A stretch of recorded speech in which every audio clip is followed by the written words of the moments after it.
Disclaimer ज़रूर पढ़िएगा, video pause करके ज़रूर पढ़िएगा, बहुत इंपॉर्टेंट हो जाता है।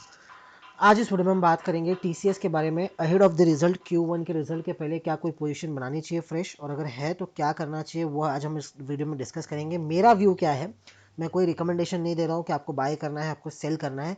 मैं अगर आपके जगह हूँ तो मैं क्या कर रहा हूँ, क्या सोच रहा हूँ मैं, मेरा एनालिसिस क्या कहता है, मेरा व्यू क्या कहता है। बाकी फाइनल डिसीजन हमेशा आपका होगा, आपके एडवाइज़र का होगा, क्योंकि मैं आके तो ऑर्डर पंच करने वाला नहीं हूँ आपके अकाउंट में। आपको सोच समझ के करना है, मेरा खाली व्यू है, आप एक व्यू देख रहे हो, ना कि कोई टिप ले रहे हो।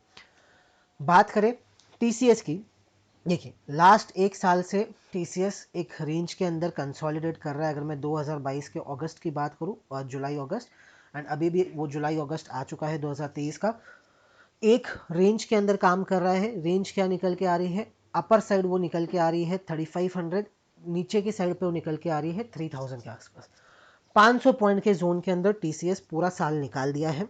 अब इसके Q1 के रिजल्ट है, मार्केट ऑल टाइम हाई के ऊपर है, आईटी परफॉर्मेंस दे नहीं रहा है। मार्केट के दिग्गज जितने भी एक्सपर्ट्स हैं उन सभी का आईटी पे अभी भी बेरिश हुआ है। एंड फंडामेंटली अगर मैं बात करूं, looking at the result, last previous quarter के रिजल्ट को देखते हुए, अभी भी फंडामेंटली टीसीएस, इन्फोसिस हो गए, जो भी आईटी कंपनीज हो गए, थोड़े से प्रीमियम पे ट्रेड कर रहे हैं एज कंपेयर टू, मतलब जो होने चाहिए उनके अभी करंट वैल्यू, उससे थोड़े से प्रीमियम पे ट्रेड कर रहे हैं। टीसीएस जैसा काउंटर अगर एक बार 3000 के नीचे मिलता है तो वो अच्छा वैल्यूएशन हो जाता है, एक अच्छा फंडामेंटल बाय बन जाता है वहाँ पे।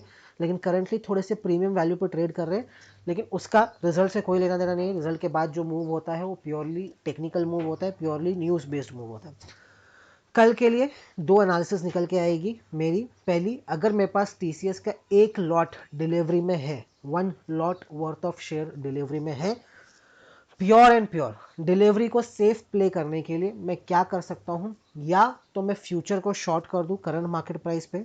उस पर क्या होगा, अगर कल काउंटर नीचे खुलता है, गैप डाउन खुलता है, तो मुझे बेनिफिट होगा। क्यों? क्योंकि फ्यूचर के अंदर जो मुझे प्रॉफिट होगा और डिलीवरी में जो मेरे को लॉस होगा, डिलीवरी तो मैंने लॉन्ग टर्म व्यू के हिसाब से सोच के लिए रखी होगी, पुरानी पड़ी है तो नई लेके ये ट्रेड नहीं करना है, नई लेके ये काम नहीं करना है, क्योंकि इसका कोई वैल्यू नहीं होगा।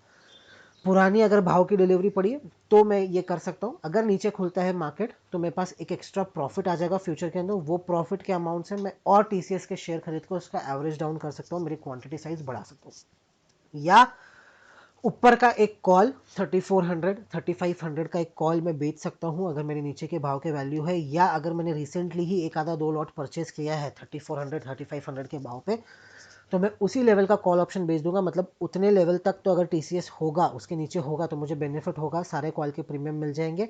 या उसके ऊपर जाता है तो एक बार के लिए मेरा थोड़ा स्ट्रेस कम हो जाएगा। क्यों? क्योंकि 3500 के ऊपर जाता है तो जो भी जब डिलीवरी आएगी मेरे को देने के लिए, तो मैं वो कॉल के सामने डिलीवरी दे दूंगा, मेरी जितनी भी टीसीएस की एक लॉट की डिलीवरी दे दूंगा। एटलीस्ट मेरा कॉस्ट निकल जाएगा, वो सोच के मैं इधर से एग्जिट कर दूंगा।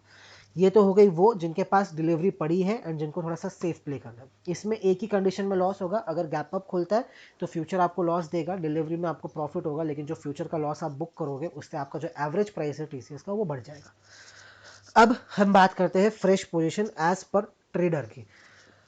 एज पर ट्रेडिंग अगर मैं बात करूं, टेक्निकली कोई भी व्यू नहीं है, ना बुलिश है काउंटर, ना ही बेरिश काउंटर निकल के आ रहा है, ना ही काउंटर में हायर साइड पे आपको कोई ब्रेकआउट मिलने वाला है, ना ही काउंटर पे कोई लोअर साइड पे आपको ब्रेकडाउन दिखने के एज पर प्रोबेबिलिटी। तो उसके अलावा अगर मुझे कुछ करना है तो मैं एक स्ट्रैटेजी यूज कर सकता हूँ, at the money call, at the money put मैं टीसीएस का बाय कर सकता हूँ। करंटली 3240 का पुट ट्रेड कर रहा है 54 रुपीज़ पे, एंड 3260 का कॉल ट्रेड कर रहा है 60 रुपीज़ पे। ऑलमोस्ट मेरा 110 120 रुपीज़ का मेरा कुछ प्रीमियम का पे आउट होगा, 110 से 115 रुपीज़ का प्रीमियम का पे आउट होगा। अगर टीसीएस, अभी चल रहा है 12 जुलाई, लास्ट थर्सडे इस मंथ के पहले, अगर टीसीएस के अंदर आइदर साइड 115 पॉइंट से ऊपर का मूव आता है, या तो 3270 के ऊपर जाता है, या तो 3150 के नीचे जाता है, तो मुझे कहीं ना कहीं एक प्रॉफिट हो जाएगा इस ट्रेड के अंदर, इस पोजीशन के अंदर।